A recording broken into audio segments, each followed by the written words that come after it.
ये है धर्मराज का न्याय स्थल, जहाँ हर इंसान को मरने के बाद आना पड़ता है। फर्क नहीं पड़ता वो किस जाति का है, किस धर्म का है, किस भाषा, किस वर्ण का है, सबको आखिर यहीं आना होता है। आज जिस जीवात्मा को यमदूत अपने यम पाश में बांध कर आ रहे थे, वो एक धन, दौलत और वैभव से परिपूर्ण परिवार का हिस्सा था। लेकिन जब वो यम दरबार के सामने पहुंचा तो उसे लगा कि उसे स्वर्ग के सुंदर द्वार से प्रवेश मिलेगा, परंतु जब उसे दक्षिण द्वार के रास्ते से लाया गया तो वो चौंक गया, क्योंकि यमदूत ने उसे बताया यहाँ से केवल पापी जीवात्मा को प्रवेश मिलता है। यम दरबार में पहले से ही उपस्थित थे महान चित्रगुप्त जी, जो चित्रों के रूप में सभी प्राणियों के हर एक कर्म का लेखा जोखा रखते हैं। वो अपनी ऊर्जा शक्ति को प्रवाहित करके प्राणी के मानस में छिपे हर विचार को भी जान लेते हैं। उनके साथ उपस्थित थे श्रवण जी और उनकी पत्नी श्रवणी जी, जो दोनों ही ऐसे दिव्य योगी हैं जो हर भाषा के हर शब्द को तुरंत समझ लेते हैं, चाहे कुछ मुख से बोला गया हो या केवल किसी के मन में सोचा गया हो। उनका संकल्प उनके ज्ञान कर्णों से कभी भी छुप नहीं सकता। ये तीनों मिलकर यम दरबार के गहन ज्ञान और न्याय के सूत्रधार होते हैं। और अब प्रवेश करते हैं मृत्यु के देवता, न्याय के रक्षक, धर्म के अधिपति यमराज जी। यमराज जी ने अपने सिंहासन पर विराजमान होते ही गहरी दृष्टि से उस जीवात्मा को देखा, जिसे यमदूत यमपाश में बांधकर उनके समक्ष प्रस्तुत कर चुके थे। फिर उन्होंने अपने गंभीर स्वर में आदेश दिया, चित्रगुप्त जी, श्रवण और श्रवणी जी, इस जीवात्मा के जीवन की संपूर्ण कहानी हमारे समक्ष प्रस्तुत की जाए। हर पाप, हर पुण्य, हर एक विचार जिसे इसने कभी जिया हो, सोचा हो या छुपाया हो। और तब चित्रगुप्त जी ने अपने समक्ष रखे उस दिव्य ग्रंथ का आवरण खोला। एक ऐसा ग्रंथ जिसमें हर प्राणी, हर जगह, हर जीवात्मा की कहानी संपूर्ण रूप में लिखी गई थी, परंतु ये कहानियां ना तो साफ थी, ना ही पूरी तरह अंधकार में डूबी, बल्कि उनके चित्र धुंधले थे और भ्रमित से। ये चित्र एक रहस्य की तरह थे। और तब श्रवण और श्रवणी जी ने उन चित्रों के पीछे छिपे विचारों को महसूस करना शुरू किया, और फिर वे उन विचारों को शब्दों के रूप में बोलने लगे। यमराज जी, ये आत्मा अपने रोजमर्रा के जीवन में पैसे कमाने के साथ साथ दूसरे इंसानों को भी भोजन कराने में पीछे नहीं रही। कभी पारिवारिक उत्सव, कभी जन्मदिन, कभी शादी और कभी त्योहार के अवसर पर इसने अपने मित्रों और रिश्तेदारों को बुलाया, और सदैव सजाए गए भोज में मेहमानों के स्वागत में कोई कमी नहीं छोड़ी। लेकिन एक बात बार बार दृष्टि में आई, एक कमी जो इसके कर्मों के चित्रों में साफ साफ दिखाई देती है। उसके घर के बाहर गली के मोड़ पे एक भूखा सड़क का कुत्ता रोज बैठा होता था, कभी आंखों में आशा लेके तो कभी भूख से लड़ता हुआ। परंतु इस आत्मा ने उस भूखे प्राणी को ना कभी एक रोटी दी, ना ही एक बूंद पानी, बल्कि जब भी वो कुत्ता उसके द्वार के पास आया, कभी पत्थर से तो कभी डंडे से उसे भगाया गया। कई बार उसके इष्ट देवता ने उसके बुरे कर्मों का संतुलन बनाने के लिए उसे मौका दिया, परंतु हर बार वो मौका मिट्टी में मिलता गया और ये आत्मा निर्दयी बनकर रह गई। अजीब बात यह भी थी कि इसने अपने अमीर पड़ोसियों को, जिन्हें ना कभी भोजन की जरूरत थी ना भूख का कोई दर्द था, उन्हें हर हफ्ते भोजन दिया, शायद प्रशंसा के लिए या सिर्फ दिखावा था।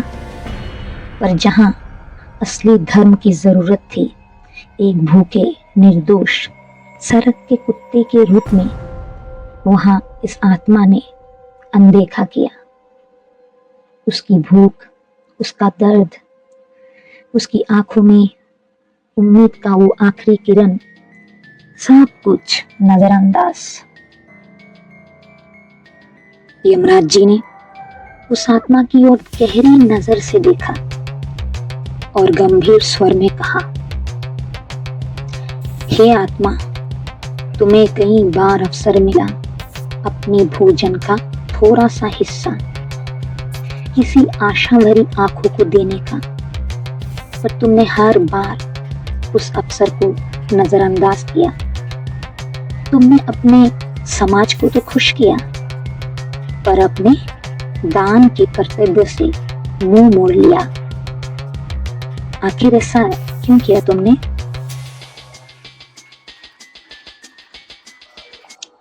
अब उस आत्मा ने धीरे से एक संभ्रांत और भारी स्वर में कहा,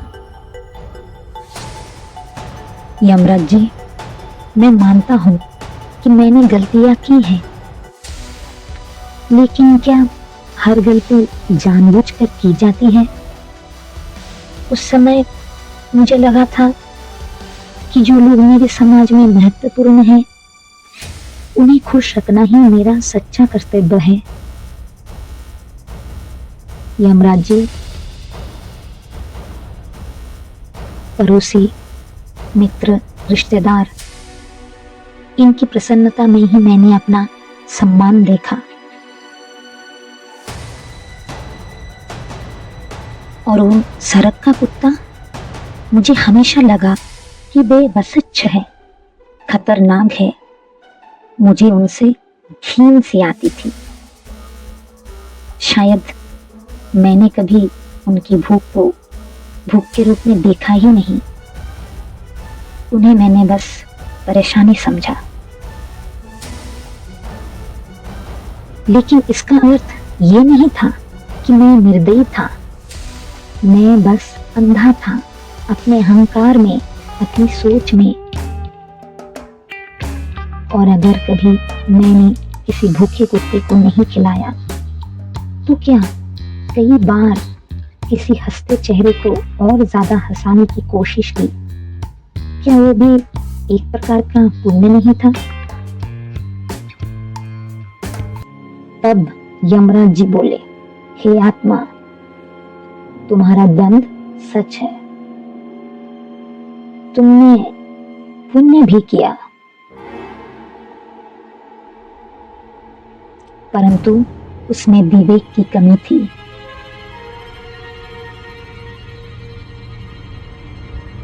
तुमने पाप भी किया, पर उसमें संघर्ष नहीं, सुविधा थी।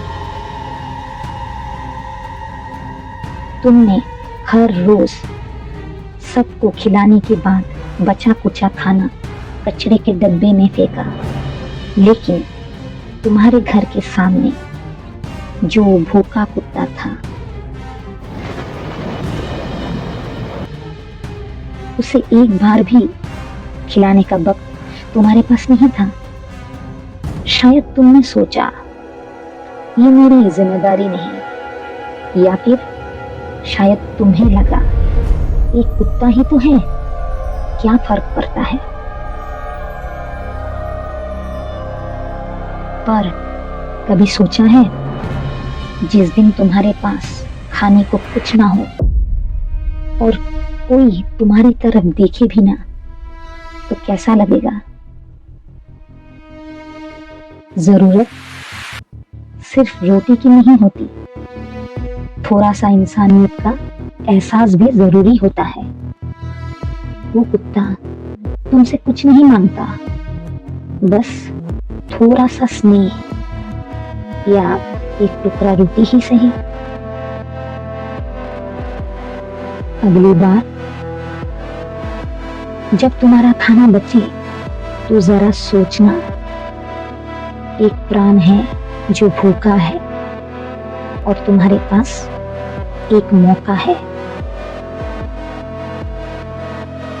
एक सच्चा इंसान बनने का, एक कर्तव्य निभाने का।